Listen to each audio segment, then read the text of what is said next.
And welcome back to somebody on the F1 Journal, and today we're looking at Aston Martin's shock decision to make Adrian Newey their team principal for the 2026 season. And yeah, this personally came as a massive surprise of me. Obviously Andy Cowell kind of being moved across to focus more on the engine department. That makes total sense for me. I don't really know whether Andy Cowell is kind of like a team boss guy.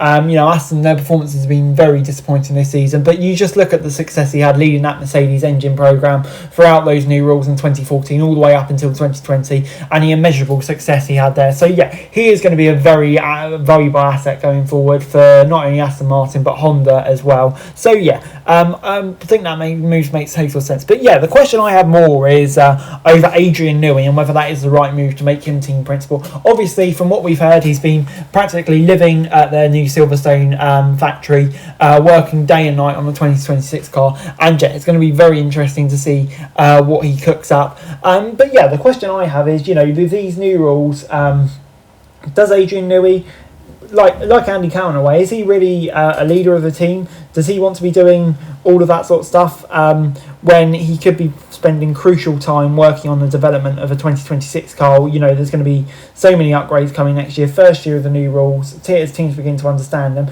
And I just feel like having Newey inside in use of in control of the trackside operations, potentially having to meet sponsors, etc., is just a waste of a technical brain who could be focusing so much on that and would bring so much to that Aston Martin car. There were rumours that the likes of Christian Horner or former McLaren boss Andreas Seidel could take that role, and personally for me that would have made more sense. I mean, Horner obviously has had that past working relationship with Newey, and it seems that may not have been wanted to rekindle, but someone like Seidel to take over that team principal role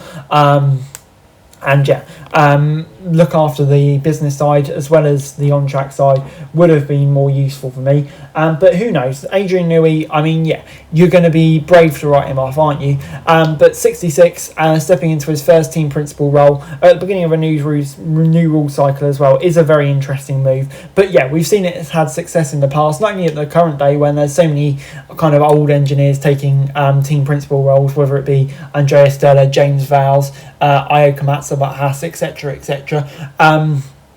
But also Ross Brawn, a design genius who filled a role similar to Newey for such a long time. He was pretty successful as a team boss. So yeah, I'm not going to write Newey off at all, but at the moment I kind of just have questions over how his time could maybe be better used, just fully concentrating on developing that 2026 car. But at the same time, the knowledge and experience he will bring leading that team, I think, will be absolutely invaluable, not just across the technical departments, but probably throughout all departments of the team, really.